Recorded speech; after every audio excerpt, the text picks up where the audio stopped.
शायद आपको मालूम होगा कि भारत की पार्लियामेंट में भी जो प्रेस के लिए 2 चैम्बर अभी भी है, पीटीआई का एक है, यूएनआई का है। अब पता नहीं नई बिल्डिंग में है कि नहीं, मैं नहीं जानता, क्योंकि शायद जरूरत नहीं महसूस होगी।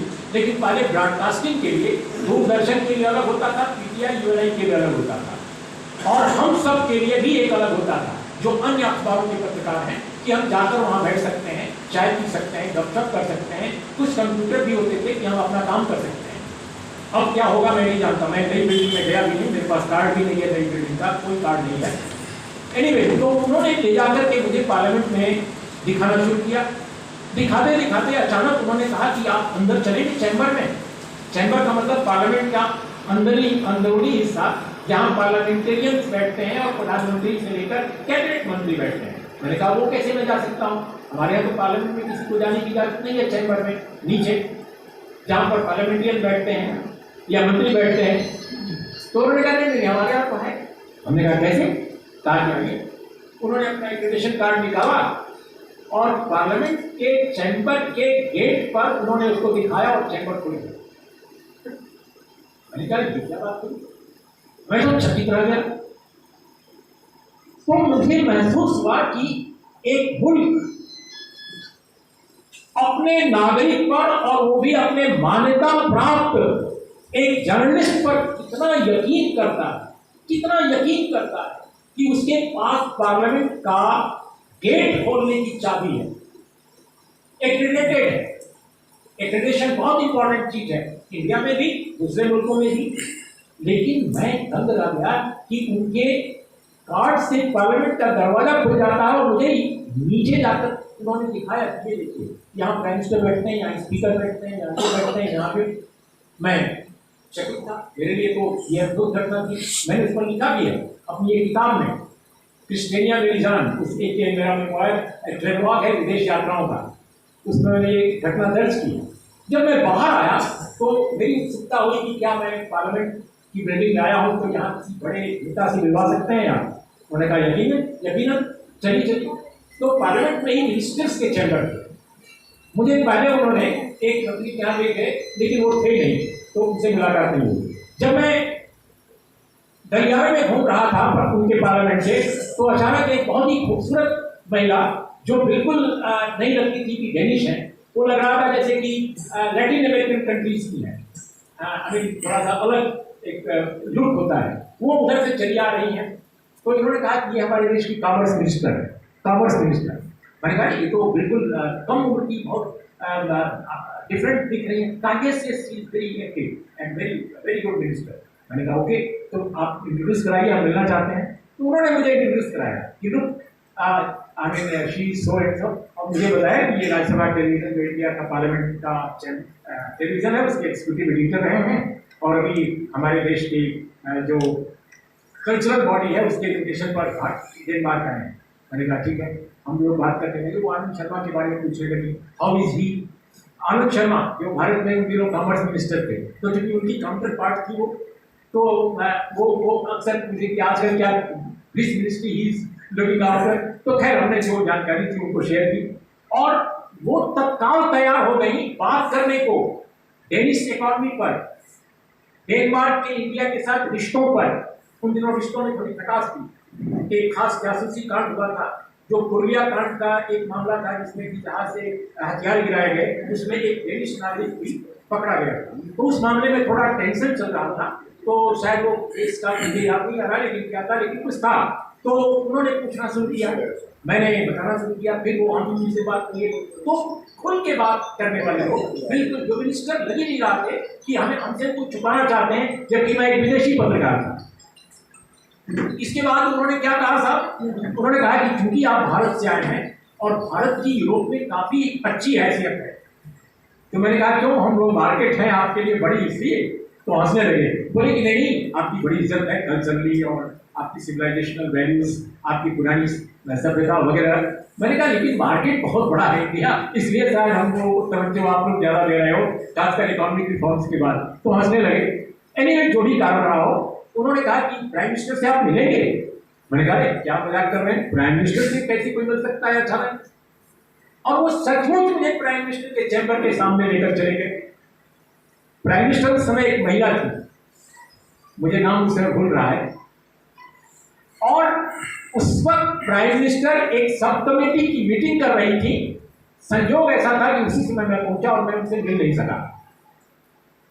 लेकिन अगर मीटिंग न होती, क्योंकि उनके प्राइवेट सेक्रेटरी ने कहा कि बाई चांस वो मीटिंग में है, वरना आपसे मिलकर उनको बहुत खुशी होती, क्योंकि इंडिया का एक जर्नलिस्ट आया है, रीजन आया है, तो वो बहुत चाव से मिलती हैं, खासकर इंडिया के और अन्य जो एशियन कंट्रीज हैं उनके लोगों से।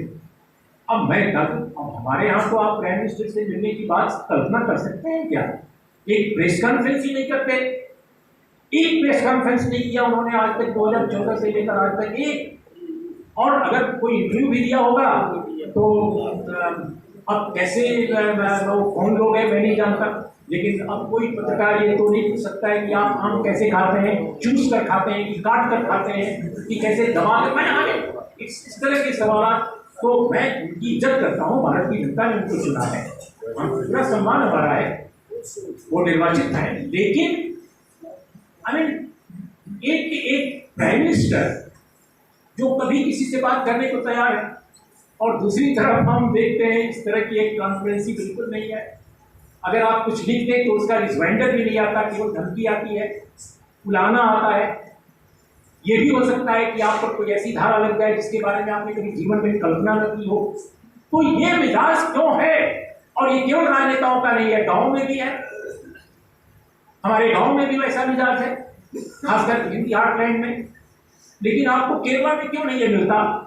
केरला में हो सकता है, मैं नहीं जानता, कोई ये बता नहीं सकता है कि भविष्य में क्या होगा। लेकिन आज के केरला के बारे में तो मैं कह सकता हूँ, उसके अतीत के बारे में कह सकता हूँ कि ये बदलाव क्यों वहां हुआ और क्यों हमारे यहाँ नहीं हुआ। तो दोस्तों, अगर दक्षिण के इन राज्यों को देखा जाए, खासकर केरल और तमिलनाडु और कर्नाटक के बारे में बहुत संक्षेप में मैं कुछ कहना चाहूंगा, एंड देन हम फिर डेमोक्रेसी ऑफ इंडिया पर आएंगे। कि देखिए, केरल में जो बुनियादी जो बात हुई, जो इंडिया से उस स्टेट को काफी दूसरे और स्टेटों से डिफरेंशिएट करती है, क्वालिटेटिवली बिल्कुल डिफरेंट पिक्चर रखती है कि उन्होंने अपने यहाँ राजनीतिक जो बदलाव किया, उसके पहले एक सामाजिक सुधारों की एक बहुत ही समृद्ध उनके पास एक विरासत है, और उसमें अयंकली का, उसमें श्री नारायण गुरु का सबसे बड़ा योगदान है, और भी बहुत सारे रिफॉर्मर्स थे। लेकिन इन दो लोगों ने जिस तरह सबाल्टर्न समूहों, यानी पिछड़े जो समाज वहां के हैं, उत्पीड़ित समाज हैं, दलित हैं, आदिवासी हैं, ओबीसीज हैं, इनके बीच में एक जागृति, एक जन जागरण जो पैदा किया, उसमें जो ब्राह्मणिकल जो एक स्ट्रक्चर था पूरी सोसाइटी का, यानी बहुत कम आबादी जिन लोगों की थी, लेकिन जिनका राज न केवल समाज पर था बल्कि अर्थव्यवस्था पर भी उन्हीं का राज था, संस्कृति पर भी उन्हीं का राज था, शिक्षा पर भी उन्हीं का राज था, टेम्पल मैनेजमेंट पर भी उन्हीं का राज था। इसको चैलेंज किया। जिन लोगों की आबादी 90% से ज्यादा थी, उनको रास्ते पर स्वतंत्र ढंग से चलने की आजादी नहीं थी। महिलाओं को अपने ऊपर के आगे के हिस्से को ढकने की आजादी नहीं थी। वो अपने स्तन खोल करके, मैंने पूरी छाती खोल करके चलने को अभिशप्त किया गया था। कई जगह झाड़ू बांध कर चलने को अभिशप्त किया गया था। मंदिरों में घुसने की तो कल्पना ही नहीं की जा सकती थी। पानी के कुएं पर एक साथ पानी लेने का तो कोई सोचा ही नहीं जा सकता था। तो हमारे यहाँ जो आज परिस्थितियां हैं, केरल में उससे भी बुरी थी एक जमाने में। जब विवेकानंद केरल पहली बार गए तो उन्होंने लिखा है और कहा भी कि ये पागलों का अड्डा, कुछ इस तरह से कहा था। मैं वो अंग्रेजी का फ्रेज याद नहीं कर पा रहा हूँ विवेकानंद का, लेकिन उन्होंने कहा पागल खाना, ये पागल खाना नजर आता है मुझे। केरल के बारे में कहा, लेकिन उस केरल ने इतनी जल्दी कैसे अपने को बदल दिया क्यों? क्योंकि सामाजिक सुधार आंदोलन जो अयंकली और श्री नारायण गुरु के नेतृत्व में हुआ, उसने पूरे समाज को चुनौती दी। और उसके बाद जो लेफ्ट मूवमेंट इमर्ज किया, उसने उस सामाजिक सुधार आंदोलन की विरासत को ग्रहण किया। वहां का जो वामपंथी नेतृत्व है उसने सिर्फ जुमलेबाजी नहीं की, सिर्फ राजनीतिक बात नहीं की, उसने सामाजिक बदलाव के लिए भी काम किया। कांग्रेस में रहते हुए, बाद में कांग्रेस सोशलिस्ट पार्टी के साथ रहते हुए और कम्युनिस्ट पार्टी के साथ रहते हुए ईएमएस नंबूदिरपाद ने, जो वहां के टॉवरिंग पर्सनालिटी के मूवमेंट के, उन्होंने सामाजिक सुधार आंदोलन को न केवल उसका नेतृत्व किया बाद के दिनों में, बल्कि उन्होंने ऐसे ऐसे लेजिस्लेशन, ऐसे ऐसे कानूनों को इंट्रोड्यूस किया जिसकी आप कल्पना नहीं कर सकते हैं, खासकर उत्तर भारत में। उनकी सरकार जब पहली बार गिराई गई, जिसको दुनिया की सबसे पहली निर्वाचित कम्युनिस्ट गवर्नमेंट कहा जाता है, पहली बार जब सरकार गिराई गई तो किन कारणों से गिराई गई, इसके बारे में भी बहुत सारे कंफ्यूजन है। बहुत सारे लोगों को लगता था कि वो केवल कन्फ्रंटेशन था कांग्रेस और कम्युनिस्टों के बीच, लेकिन मुझे उस सरकार के डिसमिसल के बारे में उस समय के गवर्नर साहब का एक डॉक्यूमेंट मुझे मिला, जो अभिलेखागार में, और मैं उन दिनों में कुछ रिसर्च कर रहा था एक काम पर जो अभी भी पूरा नहीं हुआ है, और पता नहीं अब क्या होगा, क्योंकि मेरे लैपटॉप में वो सुरक्षित है और वो लैपटॉप मेरे पास नहीं है। वो लैपटॉप अभी भी उन लोगों के पास है जिन्होंने 3 अक्टूबर को मेरे घर छापेमारी की थी। तो हालांकि मैंने एक जगह उसको सुरक्षित रखा है, लेकिन उसके बाद उसमें बहुत सारा काम मैंने किया था जो मैं मेल नहीं कर पाया अपने को, तो कुछ चीज़ें ईमेल पर हैं लेकिन ज़्यादातर नहीं है। एनीवे, तो मैंने तो वहाँ पे जब अभिलेखागार में वो डॉक्यूमेंट मैंने राज्यपाल का पढ़ा तो आश्चर्यजनक, उसमें मूल कारण ये था कि लेफ्ट गवर्नमेंट सरकार ने, एलडीएफ सरकार ने, जो 2 बिल बहुत महत्वपूर्ण जो सामने लाए थे, उसमें एक एजुकेशन बिल था और दूसरा लैंड रिफॉर्म्स बिल था। गौरियम्मा उन दिनों रेवेन्यू मिनिस्टर थी, ईएमएस नंबूदिरपाद चीफ मिनिस्टर थे, और ये दोनों जो बिल थे वो बेहद महत्वपूर्ण थे, क्योंकि एजुकेशन बिल पर चर्चा कम होती है, लैंड रिफॉर्म्स पर बहुत होती है। लैंड रिफॉर्म्स तो खैर था ही, बहुत ही महत्वपूर्ण था, लेकिन आप ये याद भी कीजिए कि भारत में वो पहला लैंड रिफॉर्म्स बिल नहीं था। ईएमएस नंबूदिरपाद की गवर्नमेंट ने जो लैंड रिफॉर्म्स पेश किया केरल में, उससे पहले लैंड रिफॉर्म्स भारत में एक जगह हो चुका था और उससे ज्यादा रेडिकल, और that was Jammu Kashmir, headed by Sheikh Mohammad Abdullah. उस गवर्नमेंट ने उसके पहले किया। उस गवर्नमेंट का क्या हाल हुआ था, वो गवर्नमेंट भी डिसमिस की गई थी, और वो गवर्नमेंट डिसमिस की गई थी, उसकी प्रोसेस अलग थी। शेख मोहम्मद अब्दुल्ला को 1953 के 8 और 9 अगस्त के बीच की रात को गुलमर्ग के गेस्ट हाउस से गिरफ्तार करके और सीधे जम्मू की जेल में डाल दिया। देश के एक सूबे के प्रधानमंत्री को, उन दिनों मुख्यमंत्री पद नहीं था, प्रधानमंत्री को सीधे जेल में डाल दिया गया। डिसमिसल की प्रोसेस भी वैधानिक तौर पे कंप्लीट नहीं की गई। और दोस्तों, ये काम तब हुआ जब जनतंत्र का सूर्योदय भारत में हो रहा था, 1953।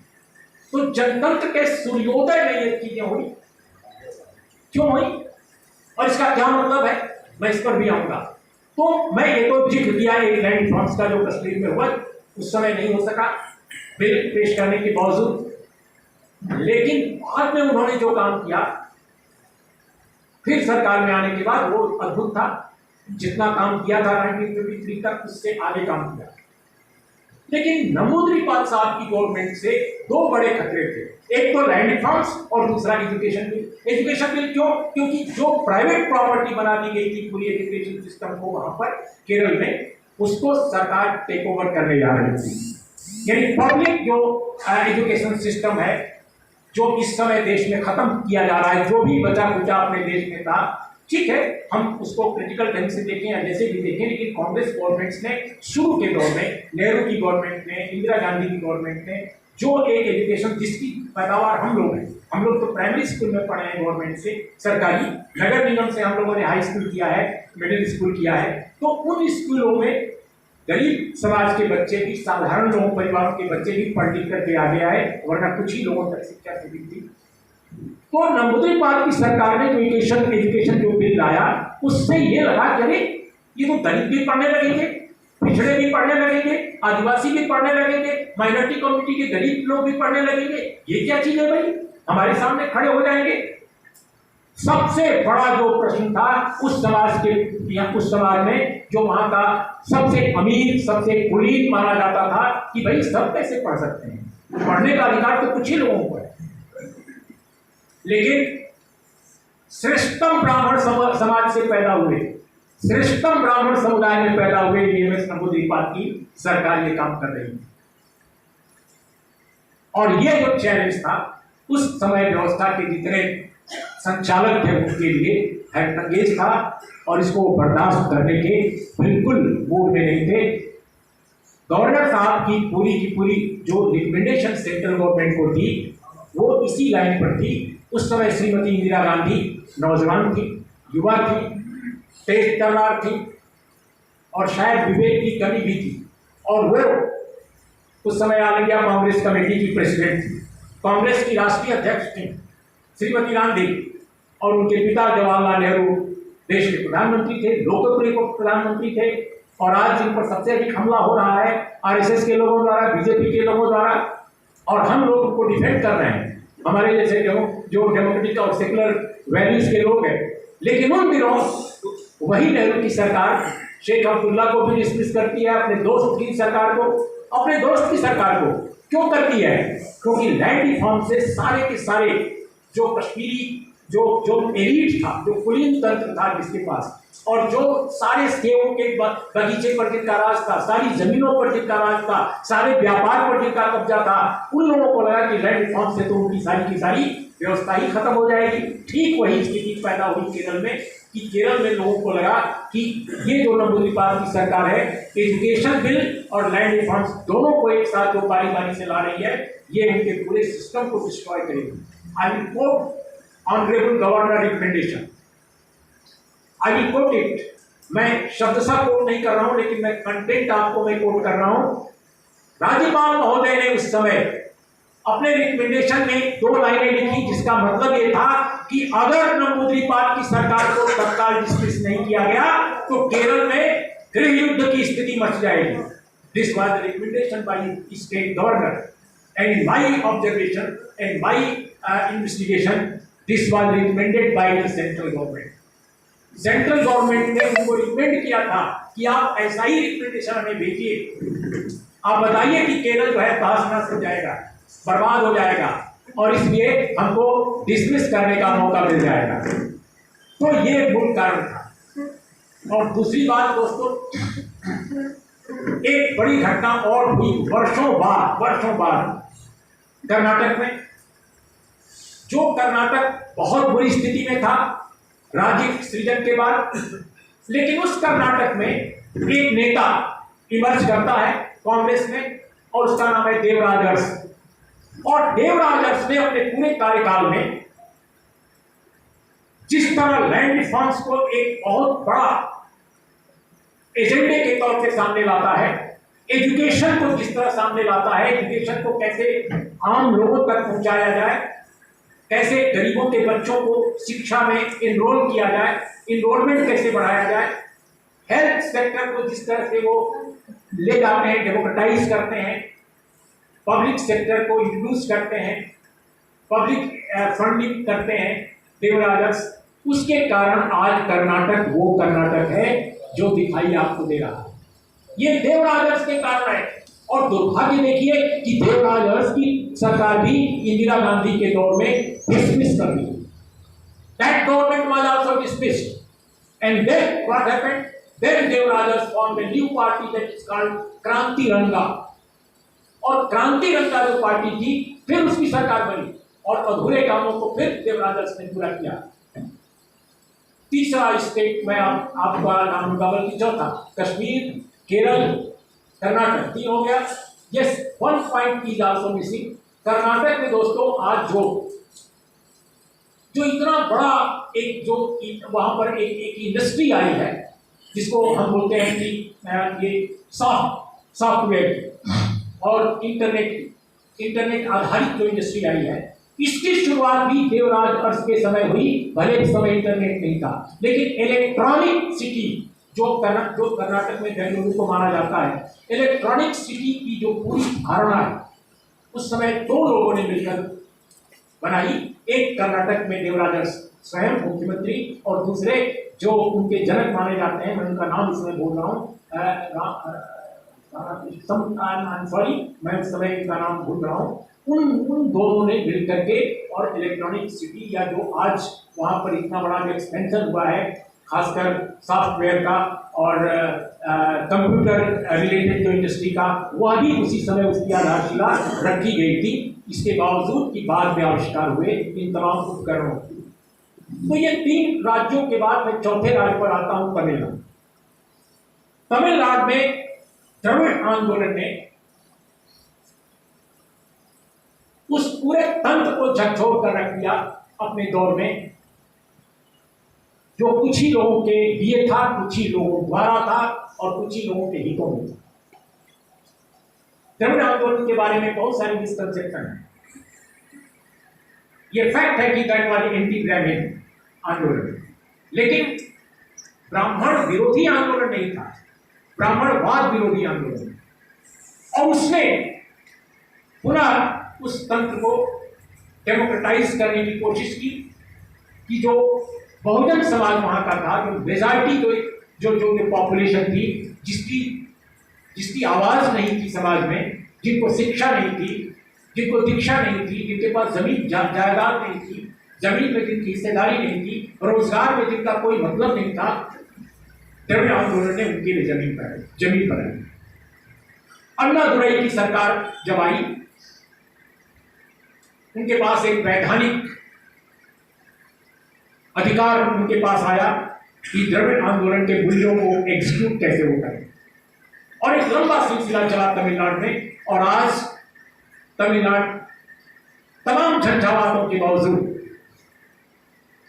एडमिनिस्ट्रेटिव तौर पे जो राज्य भारत में बेहतरीन माने जाते हैं, उनमें एक तमिलनाडु है। केरल, कर्नाटक और तमिलनाडु, ये 3 फाइनेस्ट एडमिनिस्ट्रेटेड स्टेट माने जाते हैं भारत में। इंडस्ट्रियल ग्रोथ में भी तमिलनाडु की performance one of the best states है। आप गूगल पे आंकड़े स्वयं देख सकते हैं। तो ये जो अचीवमेंट्स हैं, मैं समझता हूं इसलिए हैं कि डेमोक्रेसी को इंक्लूसिव बनाए बगैर आप डेमोक्रेसी को का वजूद नहीं रख सकते। उत्तर प्रदेश में, बिहार में, राजस्थान में, मध्य प्रदेश में या हरियाणा में क्यों नहीं ये होता है? तो उसकी वजह यही है कि एक तो हमारे समाज की जो संरचना थी वो अभी डिफरेंट थी, और दूसरी बात कि जो बेसिक सोशल रिफॉर्म्स मूवमेंट जो था, खासकर हिंदी हार्टलैंड का, मैं यूपी की बात करूंगा, बिहार की बात करूंगा, उसको कैरी फॉरवर्ड नहीं किया गया, खासकर पॉलिटिकल जो लीडरशिप थी उसकी तरफ। कांग्रेस पार्टी की लीडरशिप जो थी, खासकर हिंदी हार्टलैंड में आजादी के बाद, वह स्वयं समाज के बहुत मुट्ठी भर लोगों की अगुवाई या हिस्सेदारी उसमें थी। मुझे याद आता है कि बिहार जब राज्य बना और उसके बाद जब कांग्रेस का मूवमेंट बहुत मजबूत हुआ, तो जिस समुदाय का बिहार में, मैं नाम नहीं लूंगा समुदाय विशेष का, हार्डली 1.4% आबादी होगी, 1.4 या 2.4 इस तरह की, 2 दहाई में कम से कम नहीं है, सिंगल डिजिट है। उसके 70% लोग उसके विधायक और मंत्री बना करते, कल्पना कर सकते हैं आप। मैं किसी जाति के विरुद्ध नहीं, किसी वर्ण या किसी वर्ग के विरुद्ध में नहीं, लेकिन सवाल इस बात का है कि रिप्रेजेंटेशन का क्या होगा, और रिप्रेजेंटेशन के बगैर डेमोक्रेसी का कैसे वजूद आप मजबूत कर सकते हैं? क्या केवल ठेकेदारी एक ही वर्ग, एक ही वर्ण, एक ही समाज की, एक ही समुदाय की है समाज को बेहतर बनाने की? एक बड़ा प्रश्न है। तो भारत में जो आज डेमोक्रेसी को सबसे बड़ा खतरा है, वो दक्षिण के उन राज्यों से नहीं है जहां समावेशी विकास, चाहे लीडरशिप जिस पार्टी की रही हो, कहीं वो द्रविड़ आंदोलन की पार्टियों की रही हो, कहीं लेफ्ट आंदोलन की पार्टियों की रही हो लीडरशिप, या कहीं कांग्रेस जैसी पार्टी की रही हो, तो डेमोक्रेसी के सामने जो खतरा है वो उनसे नहीं है, डेमोक्रेसी के सामने जो खतरा आज है वो उन राज्यों में है जहां पर इंक्लूसिव डेवलपमेंट और इंक्लूसिव पार्टिसिपेशन की बात ही नहीं होती, और वो हिंदी हार्टलैंड है, जिसको गंगा जमुनी क्या बोलते हैं, गंगा जमुनी तहजीब बोलते हैं। कौन सी गंगा जमुनी तहजीब? नाम तो बड़ा सुंदर लगता है, जुमला बहुत सुंदर है, लेकिन उसके नीचे क्या है? उसके नीचे नफरत है। और ये नफरत आज केवल उजागर हुई है इतने विकराल रूप में, लेकिन ये नफरत का परनावा सदियों से रह रहा है। इसको चुनौती कबीर ने दी एक दौर में, रैदास ने दी, दादू ने दी, आपके इलाके में गुरु नानक ने दी, पूरे देश में फैल गए। तो गुरु नानक, रविदास, रैदास, दादू और कबीर की जो विरासत, महान विरासत है, वो मध्यकाल के बाद अगर आप आधुनिक काल में जब आते हैं तो किन लोगों के हाथ में जाकर के हो जाती है, आप देख सकते हैं। फ्रीडम स्ट्रगल में, हिंदी हार्टलैंड में एक ही तरह के लोग डोमिनेट कर रहे हैं, एक ही तरह के। सबसे बड़े जो नेता हिंदी हार्टलैंड के थे वो लैंडेड प्रॉपर्टी जिनके पास थी, उन्हीं के बीच से बच के, चाहे वो बिहार हो चाहे उत्तर प्रदेश हो।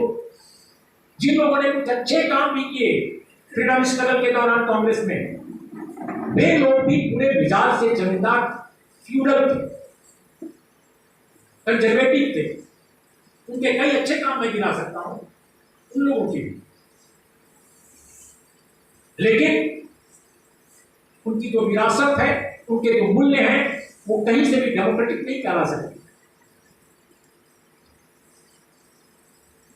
उन लोगों ने, कुछ ऐसे भी लोग हैं जिन्होंने शिक्षा के क्षेत्र में अच्छे काम किए, लेकिन सारे कंजर्वेटिव मूल्यों के साथ वो खड़े रहे। बिल्कुल बर्दाश्त नहीं कर सकते थे कि कोई दलित समाज का व्यक्ति राजनीति में, समाज में महत्वपूर्ण रोल न करे। तो जो सोशल रिफॉर्म मूवमेंट जो था हिंदी हार्टलैंड में, वो राजनीतिक रूप से प्रतिबिंबित नहीं हुआ बाद में आजादी की लड़ाई के दौरान। और गांधी और नेहरू जैसे दो टावरिंग पर्सनालिटीज, इनके होते हुए भी उन लोगों को रिप्रेजेंटेशन नहीं मिला आजादी की लड़ाई के दौरान, और उसके बाद जिन लोगों को हर क्षेत्र में मिलना चाहिए। भारत में चुनावी हिंसा के बारे में जब बात होती है तो कहा जाता है कि बिहार से शुरू हुई, लेकिन मैं आपको बताऊं दोस्तों, आजादी के बाद ये नहीं हुई, आजादी के पहले हुई। जब अंग्रेजी हुकूमत में पहली बार इस असेंबलीज का इलेक्शन लड़ा गया था, उस समय बिहार के शाहाबाद जिले में भयानक हिंसा हुई थी चुनाव में, सिर्फ इसलिए कि वहां त्रिवेणी संघ नाम का एक संगठन चुनाव लड़ने लगा था कांग्रेस के खिलाफ। वहां मुस्लिम लीग नहीं थी, त्रिवेणी संघ ने कांग्रेस को चुनौती दी, राजेंद्र प्रसाद श्रीकृष्ण सिंह की कांग्रेस पार्टी को, और इतनी भयानक हिंसा हुई थी शाहाबाद में कि कई लोग मारे गए। आजादी के पहले की बात है। तो डेमोक्रेसी के लिए लोगों में जो एसर्शन था उस समय, उसको पॉलिटिकली चैनलाइज नहीं कर सकी कांग्रेस पार्टी। बाद के दिनों में कोशिशें की गई, लेकिन उन कोशिशों का जो उसका फल जो सामने आया वो बहुत ही यूं कहा जाए कि बहुत सार्थक नहीं था, क्योंकि समाज विभाजित हो चुका था। केरल, तमिलनाडु, एक हद तक तमिलनाडु और कर्नाटक, समाज को गोलबंद किया नेताओं ने, और समाज से एक तरह से समाज को कन्विंस करके कैरी फॉरवर्ड किया उन रिफॉर्म्स को, या चाहे वो सोशल रिफॉर्म्स हो, इकोनॉमिक हो या पॉलिटिकल हो। जहां तक अब मीडिया का प्रश्न है, मीडिया की भूमिका उत्तर भारत में इन सभी सवालों को लेकर बेहद दुर्भाग्यपूर्ण है। अब मैं कुछ ऐसे रिफॉर्म्स की बात करूंगा जिस पर पॉलिटिकल लीडरशिप ने अगर कोई अच्छे काम किए तो मीडिया का क्या रोल था, ये आप देख लीजिए स्वयं। और इसकी चर्चा बहुत कम की जाती है अपने मीडिया के लोगों द्वारा, और खासकर बड़े संपादकों द्वारा भी। यस, मैं ये जानना चाहता हूं, और आप लोगों के दिमाग में भी ये सवाल पैदा होना चाहिए कि आखिर आखिर शेख मोहम्मद अब्दुल्ला की सरकार लैंड रिफॉर्म्स और एजुकेशनल रिफॉर्म्स के कारण कश्मीर में जब 1953 में डिसमिस की गई तो इंडियन मीडिया क्या कर रहा था? दोस्तों, इंडियन मीडिया सपोर्ट कर रहा था डिसमिसल, सपोर्ट कर रहा था। ईएमएस नमूदीपाल की सरकार जब डिसमिस की गई तो क्या किया जा रहा था? मीडिया सपोर्ट कर रहा था, मेन स्ट्रीम मीडिया सपोर्ट कर रहा था, इंक्लूडिंग फ्रॉम केरला।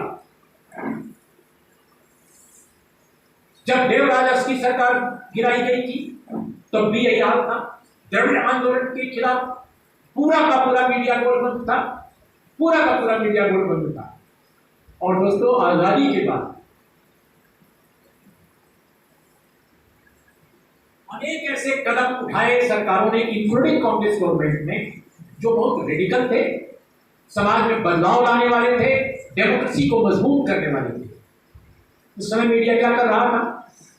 मैं उदाहरण देता हूं आपको। प्रिवी पर्स, प्रिवी पर्स जब इंट्रोड्यूस किया, उसको खत्म करने के लिए जब बिल इंट्रोड्यूस किया श्रीमती इंदिरा गांधी ने, प्रिवी पर्स के पक्ष में पूरा का पूरा देश का मीडिया उतर आया। जी हाँ, प्रिवी पर्स का मतलब पूर्व महाराजाओं की पेंशन जो लाखों रुपए में थी, उसको 1000 में भी थी। कुछ एक ऐसे भी थे जिनको कुछ 100 में थे, लेकिन लाखों वाले भी बहुत थे। देश अभी आजाद हुआ था, लेकिन आप उनसे हमारे देश के रेवेन्यू में जो भी कुछ था उससे आप इतनी बड़ी हिस्सेदारी ले रहे हैं। इंदिरा गांधी ने आकर उसको डिसमिस किया, खत्म किया। नेहरू और शास्त्री जी के समय नहीं हो सका। और ये बात है 1967 की, जब भूपेश गुप्त ने एक प्रस्ताव पेश किया था राज्यसभा में, राज्यसभा में, और वो संविधान संशोधन विधेयक था। पहला जो बिल आया था 1967 में, 67 में पहले आया था। 1970 को संविधान संशोधन को गिरा दिया गया सभा में, और तब जाकर फिर से जब श्रीमती इंदिरा गांधी चुनाव अगली बार लड़कर आई 1971 में, उसको फिर इंट्रोड्यूस किया था। और यही नहीं, कोर्ट में जब ये मामला गया तो कोर्ट भी सरकार के पक्ष में नहीं उतरा। इसी तरह से दूसरा, बैंक राष्ट्रीयकरण का मामला, बैंकों के नेशनलाइजेशन का मामला। बैंक पहले राजा महाराजाओं के पास थे या इमर्जिंग जो कैपिटलिस्ट थे उनके पास थे। मैं जिस अखबार में काम करता था वर्षों पहले, उसके मालिक के पास भी एक अखबार था, अरे बैंक था, और हम लोगों को याद है कि हम लोगों की सैलरी उसी बैंक में जाती थी। खैर, वो तो एक ऐसे जिक्र है, लेकिन ये सही है कि बैंकों के नेशनलाइजेशन का कदम जो था इंदिरा गांधी का, वो एक्सेलेंट स्टेप था डेमोक्रेसी को स्ट्रेंथन करने में और लोगों के इन्वॉल्वमेंट को बढ़ाने में। लेकिन उसका विरोध किया, मीडिया के बड़े हिस्से ने उसका विरोध किया। क्यों विरोध किया? क्योंकि मीडिया को सबसे अधिक विज्ञापन तो देते थे वही राजा महाराजा, और वही ओनर देते थे बैंकों के, वही मालिकान देते थे, उन्हीं के हाथ में अखबार भी थे। मैं स्वयं एक ऐसे अखबार में, जैसे मैंने कहा, तो मीडिया की ओनरशिप अपने देश में जिस तरह की रही है, वो डेमोक्रेसी को स्ट्रेंथन करने वाली नहीं रही। और यही कारण है कि अमेरिका भी एक कॉर्पोरेट डोमिनेटेड कंट्री है। मैं नहीं मानता कि अमेरिका में पीपुल्स डेमोक्रेसी है, बिल्कुल नहीं है, कॉर्पोरेट डेमोक्रेसी है, टिपिकल कैपिटलिस्ट डेमोक्रेसी है जिसको आप कह सकते हैं। लेकिन इसके बावजूद अमेरिका का प्रेस इंडिया, श्रीलंका या बांग्लादेश या पाकिस्तान के प्रेस से क्यों ज्यादा फ्री है, क्यों ज्यादा इंडिपेंडेंट है? एक बड़ा सवाल आपके दिमाग में हो सकता है कि डिस्पाइट ऑफ की दुनिया के सबसे बड़े कॉर्पोरेट अमेरिका में हैं, सबसे बड़े कॉर्पोरेट, इसके बावजूद अमेरिका का प्रेस जो है क्यों ज्यादा फ्री है, और क्यों हमारे देश का फ्री नहीं है, तीसरी दुनिया के ज्यादातर देशों का फ्री नहीं है? क्यों? क्योंकि अमेरिका के पूंजीपतियों में भी डाइवर्सिटी, उनके अंदर भी अलग अलग खेमे। सरकार आती है, सरकार जाती है, प्रेसिडेंट चुना जाता है, प्रेसिडेंट फिर हट जाता है, लेकिन प्रेसिडेंट के दबदबे में वहां का कॉर्पोरेट नहीं आता। कॉर्पोरेट प्रेसिडेंट को, प्रेसिडेंट की पार्टी को, चाहे वो रिपब्लिकन हो चाहे डेमोक्रेट हो, उनको चंदा दे देता है, करोड़ों रुपए दे देता है, लेकिन वो उनके दबाव में नहीं आता। इसीलिए CNN का एक करेस्पॉन्डेंट भरी प्रेस कॉन्फ्रेंस में डोनाल्ड ट्रंप से सवाल करता है, और डोनाल्ड ट्रंप जब बदसलूकी पर उतारू आते हैं तो पूरा प्रेस उसके पक्ष में खड़ा हो जाता है, CNN के करेस्पॉन्डेंट के पक्ष। सो अमेरिकन प्रेस एक कारपोरेट डोमिनेटेड कंट्री में भी अगर फ्री है तो इसलिए कि वहां के कारपोरेट भी अलग अलग गेमों में बटा हुआ है। लेकिन हमारे यहाँ जैसे ही बहुमत की सरकार, प्रचंड बहुमत की सरकार आती है और उसका कोई प्रधानमंत्री देश के लोकतंत्र को ऑटोक्रेसी की तरफ धकेलता हुआ नजर आता है, तो पूरे का पूरा कारपोरेट भारत का जो है उसके पक्ष में नजर आता है। तो there is no diversity in the corporate system, in the system of capitalism. Bharat के पूंजीपतियों में कोई डाइवर्सिटी नहीं है, वो सब एक हो जाते हैं। ये बुनियादी कारण मुझे जो नजर आता है, और यही स्थिति पाकिस्तान में, यही स्थिति बांग्लादेश में, श्रीलंका में इससे बेहतर थोड़ी सी बेहतर है। तो दोस्तों ये जो पहलू है मैं समझता हूं बहुत महत्वपूर्ण है। और कोयला खदानों का राष्ट्रीयकरण जब हुआ तो क्या किया प्रेस ने? My god, 100% support to capitalist, पूरा का पूरा एंटी गवर्नमेंट, पूरा का पूरा जो माहौल बना दिया गया कोयला राष्ट्रीयकरण पर, खदानों के राष्ट्रीयकरण पर। उस समय के जो कोयला और खदान मंत्री थे उनसे भी मेरी एक बार बात की, जब मैं एक यंग जर्नलिस्ट था, उन्होंने बताया और दिखाया कि देखो ये क्लिपिंग्स है, ये क्लिपिंग्स है। मैंने सारे सवाल कर रखे हैं कि जब कभी मौका मिलेगा और स्वास्थ्य ठीक रहेगा तो मैं जरूर लिखूंगा उस तौर पर भी। अब दोस्तों मंडल कमीशन की रिपोर्ट जब आई तो क्या किया मीडिया ने? ये भी एक प्रश्न है। मंडल कमीशन की जब रिपोर्ट आई ओबीसी को रिजर्वेशन देने वाली, तो संपूर्ण मीडिया, मैं तो उस समय अखबारों में आ चुका था, मैं नवभारत टाइम्स का एक वरिष्ठ पत्रकार तो नहीं था लेकिन एक यंग रिपोर्टर था, समूचे देश के मीडिया ने मंडल कमीशन के खिलाफ उपद्रव मचा दिया। हर अखबार का एडिटोरियल मंडल कमीशन की रिपोर्ट के खिलाफ। यकीनन आप मंडल कमीशन का विरोध कीजिए, लेकिन भाई पढ़ तो लीजिए रिपोर्ट। ज्यादातर अखबारों ने, ज्यादातर संपादकों ने मंडल कमीशन की रिपोर्ट पढ़े बगैर एडिटोरियल लिख दिया और पूरे मंडल कमीशन की रिपोर्ट को आरक्षण का दस्तावेज बता दिया। मंडल कमीशन की रिपोर्ट मैंने भी अपने छात्र जीवन में ठीक से नहीं पढ़ी थी, मुझे बहुत बाद में मिली। मैं वैज्ञानिक स्वीकार करता हूँ। नवभारत टाइम्स में जब मैं पहली बार गया 1986 में, तब मैंने कोशिश की थी कि भाई मंडल साहब से मेरी मुलाकात हो जाए, कभी नहीं हुई। इसके बाद जब 90 में ये रिपोर्ट आई, बीपी सिंह के जमाने में जब एक्सेप्ट की गई, उस वक्त पहली बार मैंने मंडल कमीशन की रिपोर्ट से मैं रूबरू हुआ उस रिपोर्ट से 90 में। क्यों? क्योंकि मुझे एडिटर ने कहा कि आप एक लेख लिखिए। उस एडिटर का नाम था राजेंद्र माथुर, और एसपी सिंह भी आ गए थे, लेकिन राजेंद्र माथुर ने कहा मुझे, why don't you right A article on Mandal commission? मैंने कहा sir I am not red. तो कहा पढ़िए। तब पता चला कि एडिटर्स ने भी नहीं पढ़ा है और सब लिख रहे हैं एडिटोरियल। तो मंडल कमीशन की रिपोर्ट के 40 रिकमेंडेशन के बावजूद सिर्फ एक रिकमेंडेशन पर पूरी की पूरी एडिटोरियल लिख दिया गया। अरे भाई, इकोनॉमिक रिफॉर्म्स नरसिंह राव की सरकार ने लाया, शुरू किया, मनमोहन सिंह की सरकार ने आगे बढ़ाया, लेकिन इकोनॉमिक रिफॉर्म्स की बात इंक्लूसिव ढंग से मंडल कमीशन की रिपोर्ट करती है। वो कहती है कि भारत में आर्थिक सुधार होना चाहिए, लेकिन प्रो पीपुल आर्थिक सुधार की बात करती है मंडल कमीशन की रिपोर्ट। मोदी जी का एक जुमला है, स्किल इंडिया, स्किल डेवलपमेंट। मंडल कमीशन की रिपोर्ट स्किल डेवलपमेंट के लिए बाकायदा इनिशिएटिव आर्टिकुलेट करती है। एग्रीकल्चरल रिफॉर्म्स, इसकी बात मंडल कमीशन की रिपोर्ट करती है। उसके रिकमेंडेशंस में मंडल कमीशन की रिपोर्ट दस्तकारों को, भारत में जो दस्तकार हैं, कारपेंटर से लेकर के और तमाम लोग, उन सब के लिए क्या होना चाहिए, क्या बेहतर इंडस्ट्रियल आउटपुट वो दे सकते हैं, उत्पादन में क्या उनका योगदान हो सकता है, इस पर बेहद विचारोत्तेजक वेल रिसर्च्ड फॉर्मुलेशन देती है। कम लोगों को मालूम है कि मंडल साहब वो पढ़े लिखे व्यक्ति थे।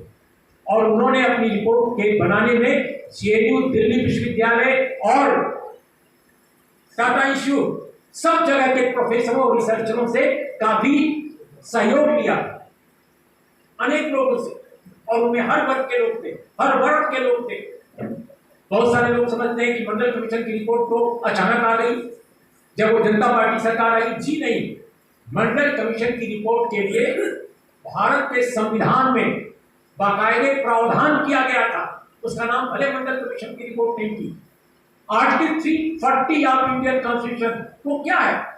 Article 340 of Indian constitution, but media never talk about it.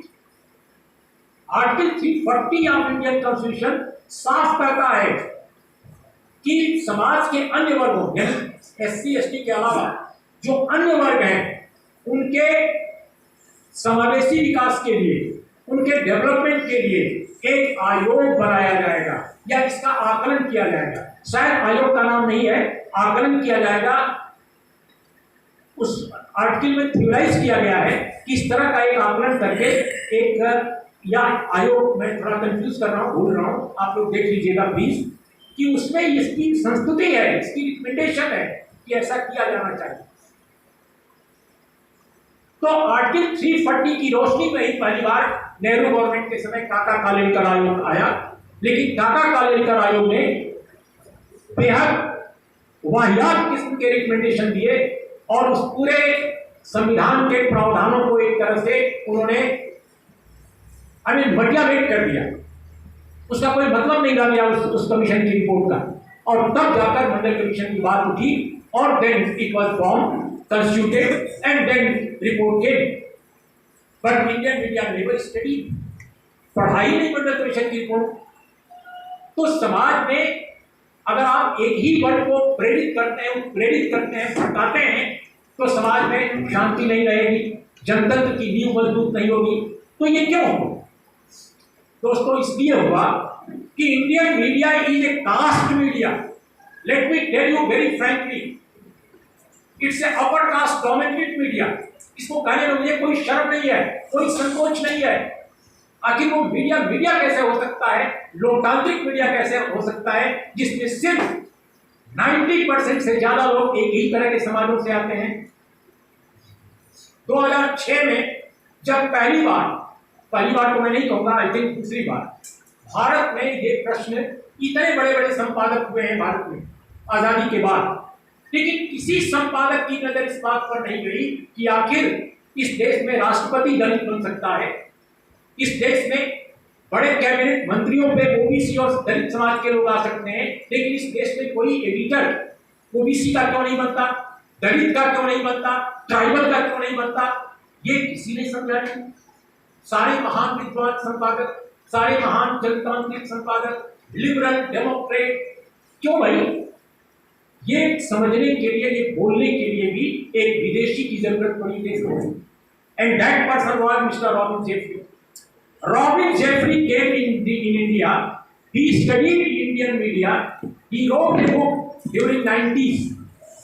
Book का नाम है इंडिया न्यूज़पेपर रिवॉल्यूशन। ये बुक छापी है Indian institute of mass communication Delhi, अनेक भाषाओं में छपी है, क्लासिक है।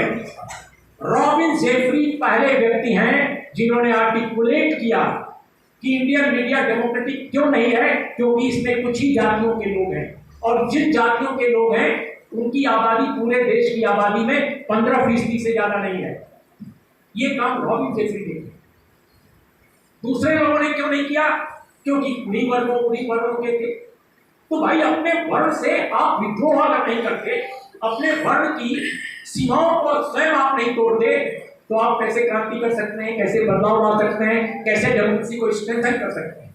आखिर ईएमएस ने तो केरला में अपने ही वर्ण के लोगों के खिलाफ लड़ाई लड़ी, इसलिए वो ईएमएस नमूद्रीपाद बने। लेकिन इंडियन मीडिया में कोई ईएमएस नमूद्रीपाद क्यों नहीं बना, और कोई कुछ नहीं क्यों नहीं बना? रॉबिन जेफरी विदेशी थे, इसलिए उन्होंने ये गंदगी देखी इंडियन मीडिया की।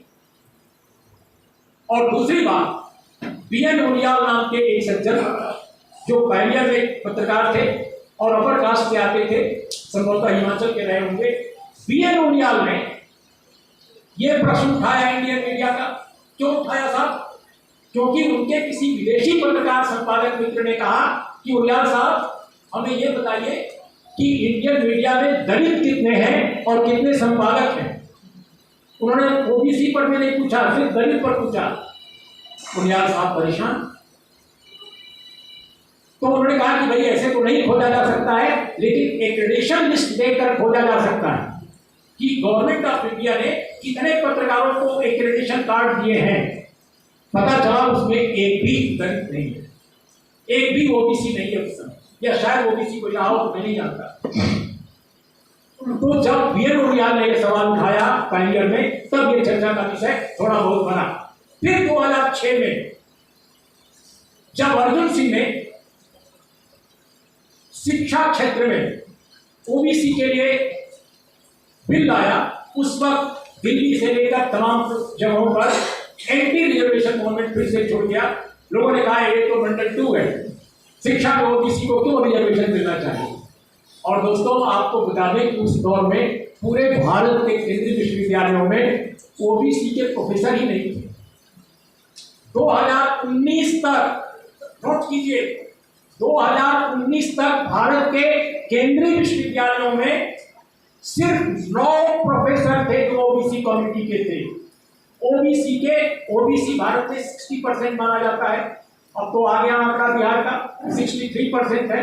अब तक हम 54% समझते थे, लेकिन अगर पूरे सारा देश अगर बिहार नहीं है तो भी ओबीसी की आबादी एवरेज जो भारत में होगी वो करीब 50% से कम नहीं होगी, ऊपर ही होगी।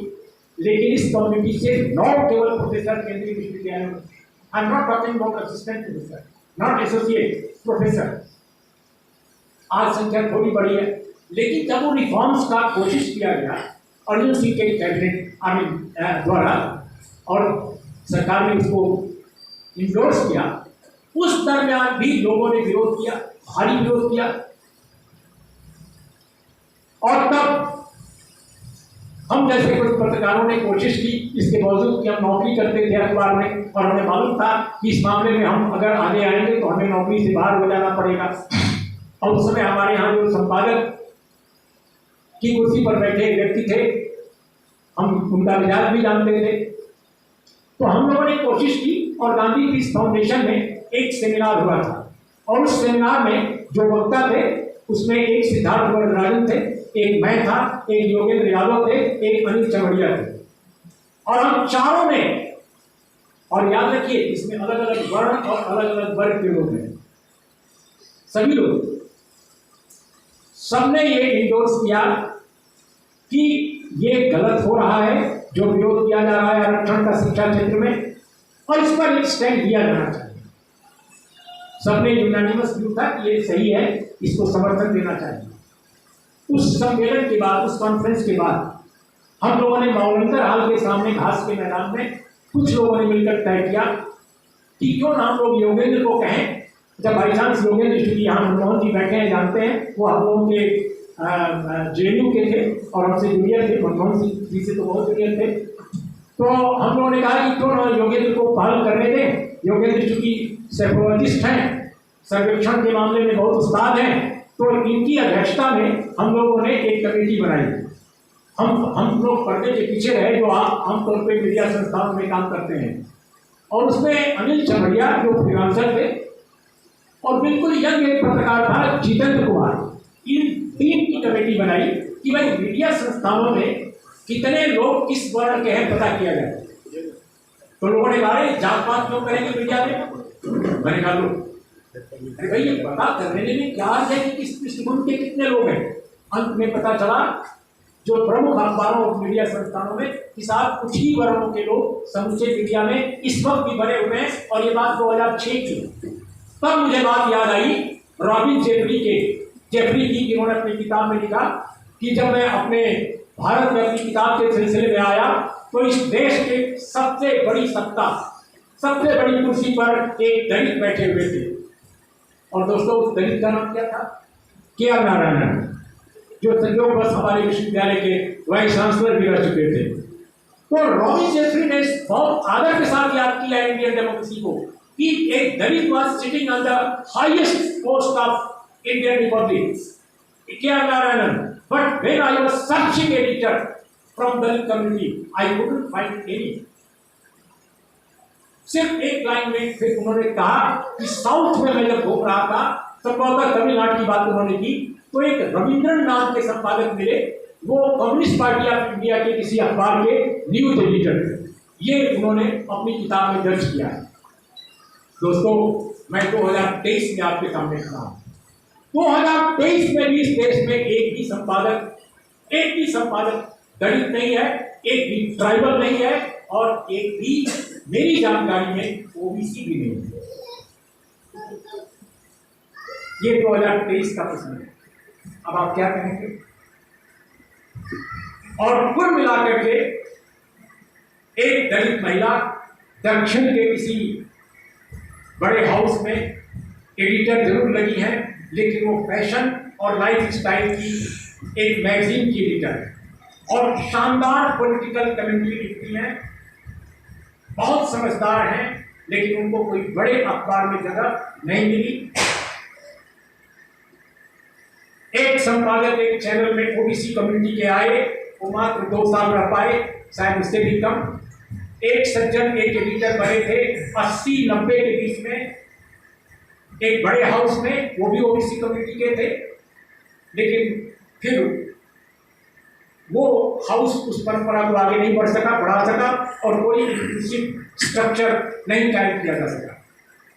तो मैं ये नहीं कह रहा हूं कि अगर ओबीसी या दलित कम्युनिटी के बहुत सारे संपादक होते तो मीडिया बहुत डेमोक्रेटिक होता, या इन सारी चीजों को उसका स्टैंडर्ड होता। बिल्कुल मैं ऐसा नहीं कह रहा, लेकिन मैं ये कह रहा हूं कि इनका पार्टिसिपेशन डेमोक्रेसी के हक में जरूरी है।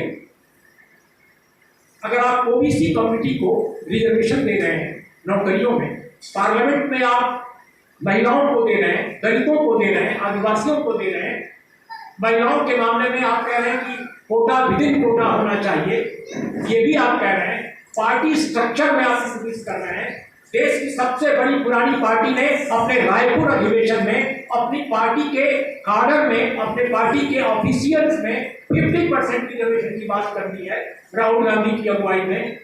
तो आज के दौर में मीडिया में क्यों नहीं रिप्रेजेंटेशन? सो डेमोक्रेसी हमारी गिरती हुई, हमारी लड़खड़ाती हुई, ऑटोक्रेसी की तरफ भुड़कती हुई डेमोक्रेसी पर अगर सवाल उठाने में इतनी कोताही हो रही है मीडिया की तरफ से, तो शायद कॉर्पोरेट के स्ट्रक्चर के अलावा एक इसका कारण है, इसका इंक्लूसिव न हो। अगर कॉर्पोरेट में डेमोक्रेसी हो, डाइवर्सिटी होती है अपने देश में, तो ऐसा नहीं होता। लेकिन समाज में राजनीतिक सत्ता के अलावा असल जो पावर है स्टेट की, वो किन लोगों के पास है? वो ब्यूरोक्रेसी के पास है, वो कैपिटलिस्ट के पास है। इस देश की डेमोक्रेसी को चलाने वाली सबसे बड़ी जो मशीनरी है वो कॉर्पोरेट है, वो नौकरशाही है। और राहुल गांधी जैसा आदमी आज सवाल उठा रहा है कि why only 3 or 4 OBCs are there in the central ministries, why?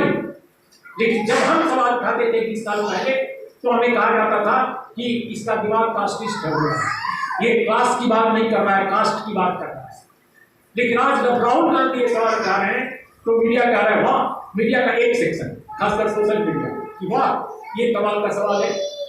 तो हमारे सवाल उस समय तो नहीं सुने गए, आज राहुल गांधी के सवाल उठा रहे हैं। मैं खैर मकदम करता हूँ, मैं अभिनंदन करता हूँ राहुल गांधी का कि कम से कम उन्होंने ये सवाल उठाया।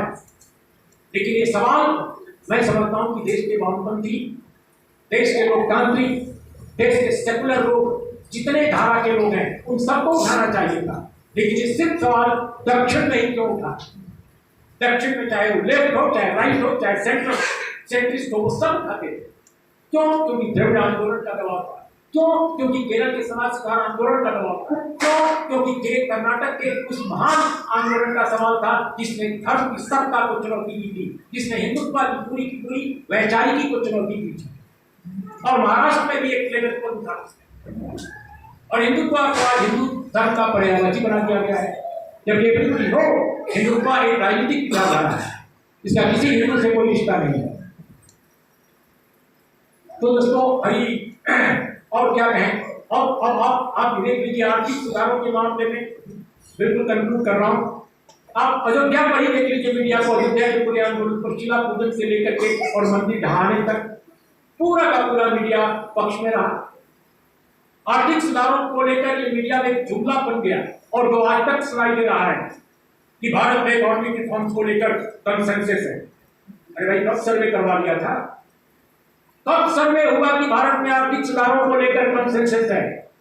लेकिन मीडिया ने हमेशा कहा कि आर्थिक सुधारों को लेकर कंसेंसस है। कश्मीर को लेकर, ट्राइबल इशू को लेकर और खालिस्तान को लेकर, सनातन हिंदू राष्ट्र पर, सब पर अगर मीडिया का एटीट्यूड देखिए तो वही है जिसकी चर्चा हमने अन्य मुद्दों पर की। इसलिए अगर डेमोक्रेसी इंडिया की कमजोर है दोस्तों, अगर इंडेक्स में इतनी नीचे है तो इसलिए है क्योंकि हमारे समाज में डेमोक्रेटिक मिजाज नहीं अभी तक बन पाया है, खासकर हिंदी हार्डवेयर में। और वो मिजाज जब तक नहीं पैदा होगा तब तक कुछ नहीं होने वाला है। डेमोक्रेसी के खिलाफ जो शक्तियां भारत में हैं, जो राजतंत्र स्थापित करना चाहती हैं, एक खास ढंग का राजतंत्र जो वैचारिक राजतंत्र होगा, जिसको हिंदू राष्ट्र कहते हैं, वे मेरा यकीनन मेरा ये विश्वास है कि वो वर्ण व्यवस्था के साथ ही मजबूत होगा। ये हिंदुत्व ही केवल नहीं है, ये वर्ण व्यवस्था भी है। और वर्ण व्यवस्था को अगर डिमोलिश करने की कोशिश नहीं की जाती वैचारिक रूप से, तो हिंदुत्व को कमजोर करना बहुत कठिन है, बहुत कठिन है। डॉक्टर बी आर अम्बेडकर ने 1949 में 25 नवंबर को उन्होंने जब कहा था कॉन्स्टिट्यूएंट असेंबली में, संभवतः उनका आखिरी भाषण था या आखिरी से जस्ट पहले वाला, उन्होंने बहुत महत्वपूर्ण बात कही। उन्होंने कहा कि हम आजाद हो गए, 26 जनवरी 1950 को हमारे पास एक नया संविधान होगा। हम अपनी ओर से जो उनकी बात कर रहे हैं, शब्द मेरे हैं, कंटेंट उनका है। हो सकता है कोई एक लाइन दूसरी हो, लेकिन लबोलुबाद तो उनके कहने का था कि राजनीतिक रूप से तो हम लोकतांत्रिक हो गए, एक व्यक्ति एक वोट का सिद्धांत लागू हो गया है, लेकिन गैर बराबरी हमारे लोकतंत्र को कमजोर करती रहेगी। जब तक भारत में सामाजिक और आर्थिक स्तर पर गैर बराबरी को मिनिमाइज नहीं किया जाता, यानी न्यूनतम नहीं किया जाता, तब तक भारत के लोकतंत्र के सामने खतरे बरकरार रहेंगे। और अगर इसको नहीं किया गया तो एक दिन ऐसा आएगा जब ऐसी शक्तियां आ जाएंगी जो हमारी डेमोक्रेसी को डिस्ट्रॉय कर देंगी। आज वही हो रहा है, आज वही हो रहा है। अम्बेडकर सही साबित हो रहे हैं, और अम्बेडकर पहले नेता हैं, भारत के पहले नेता जिन्होंने कहा था कि हिंदू राष्ट्र का बनना भारत के लोकतंत्र के लिए बेहद खतरा होगा, इसको हर कीमत पर रोका जाना चाहिए। लेकिन जिन लोगों के पास सत्ता आई आजादी के बाद, उन्होंने इसकी कोशिश नहीं की, ईमानदार कोशिश नहीं की, क्योंकि एक ही तरह के लोग सत्ता संरचना पर हावी रहे और उनका वर्ण व्यवस्था के साथ, हिंदुत्व के साथ कहीं ना कहीं एक लगाव था, एक लेवल पर एक लगाव था, और उसने समस्या ये पैदा की है जिसको हम आज जिसके गवाह बने हुए हैं। और बिल्कुल आखिर में दोस्तों, मैं 2 लाइनों से अपनी बात खत्म करता हूं जो आजकल मुझे बहुत पसंद है। और रमेश रंजक हम लोगों के दौर के एक बड़े सीनियर कवि थे। हम लोग जब बच्चे थे तो वो हम लोगों से उम्र में बड़े थे, उनको हमने देखा भी है, सुना भी है। उनकी 2 लाइनें बड़ी पसंद आती हैं मुझे आजकल। धूप में जब भी जले हैं पाँव सीना तन गया है, धूप में जब भी जले हैं पाँव सीना तन गया है, और आदम तक हमारा जिस्म लोहा बन गया है। नमस्कार, आदाब, सत श्री अकाल।